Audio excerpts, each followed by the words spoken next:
ایک دفعہ کا ذکر ہے، ایک چھوٹے سے گاؤں میں ایک کسان رہتا تھا جس کا نام غلام علی تھا۔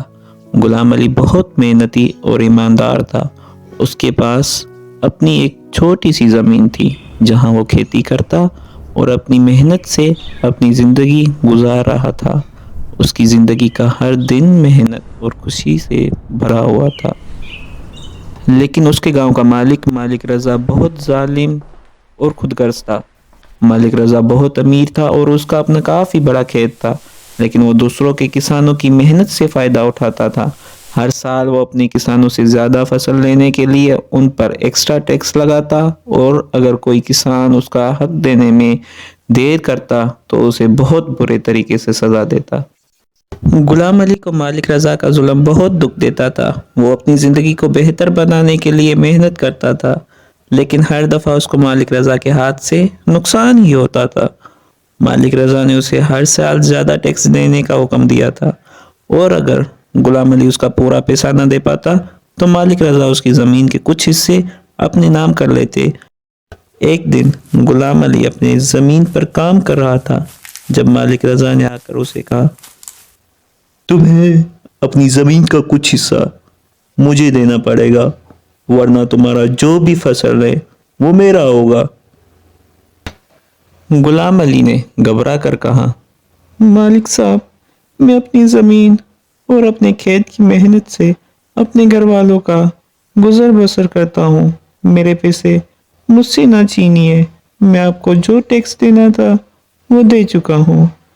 مالک رضا نے غصے میں کہا، تمہارے پاس جو کچھ بھی ہے وہ سب مجھے دینا ہوگا، اگر تمہیں مجھے ابھی نہیں دیا تو تمہیں بہت برا انجام دے سکتا ہوں۔ غلام علی نے ہمت دکھائی اور کہا، اگر آپ کو یہ سب کرنا ہی ہے تو آپ کر لیجئے، لیکن میں اپنی زمین کا حق کبھی نہیں چھوڑوں گا۔ مالک رضا نے غلام علی کو دھوکہ دیا اور اس کی زمین کے کچھ حصوں پر قبضہ کر لیا۔ غلام علی بہت اداس ہوا، لیکن اس نے اپنی محنت اور ایمان سے اپنی زندگی کو دوبارہ سے سدھارنے کا فیصلہ کیا۔ اس نے سوچا، اگر مالک رضا مجھے نیچے گرانے کی کوشش کر رہا ہے تو میں اپنی محنت سے اسے جیت کر دکھاؤں گا۔ غلام علی نے اپنے کھیت پر اور زیادہ محنت کی اور نئے طریقوں سے کھیتی کرنا شروع کی۔ اس کی محنت رنگ لائی اور دھیرے دھیرے اس نے اپنی پرانی زمین واپس حاصل کی۔ مالک رضا نے جب دیکھا کہ غلام علی کی محنت سے اس کا کھیت بہت اچھی فصل دے رہا ہے تو اس نے سوچا کہ غلام علی کو دبانا بہت مشکل ہے۔ ایک دن مالک رضا نے غلام علی سے مل کر کہا، میں تم سے معافی چاہتا ہوں، تمہاری محنت کو دیکھ کر مجھے سمجھ آیا کہ تمہارا حق ہے جو تم نے کھو دیا تھا وہ میں تمہیں آج واپس دے رہا ہوں، کیونکہ تمہاری محنت کو دیکھ کر مجھے آج یہ احساس ہوا کہ تم کتنی محنت سے فصل اگاتے ہو، اور میں نے جو بھی کیا اس سب کے لیے میں تم سے آج معافی چاہتا ہوں، مجھے معاف کرنا۔ غلام علی نے مسکراتے ہوئے کہا، آپ ایسا نہ کریں مالک، آپ ہم سے بڑے ہیں، ہم نے آپ کو دل سے معاف کیا۔ ہماری یہی خواہش ہے کہ آپ ہم کسانوں پر کبھی ظلم نہ کریں،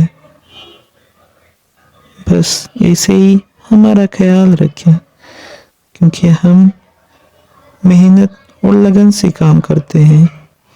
تو بچوں، ہمیں اس کہانی سے یہی سبق ملتا ہے کہ غلام علی کی محنت نے اس کو صرف اپنا حق نہیں دلایا، بلکہ اس نے سب کو یہ بھی سکھا دیا کہ انسان اگر اپنی محنت پر ایمان رکھے تو وہ کسی کا بھی ظلم کبھی نہیں سہ سکتا۔ اور اس طرح غلام علی نے اپنے سپنے کو حقیقت میں بدل دیا اور مالک رضا کو یہ سکھا دیا کہ صرف پیسہ اور قبضہ کرنا سب کچھ نہیں ہوتا۔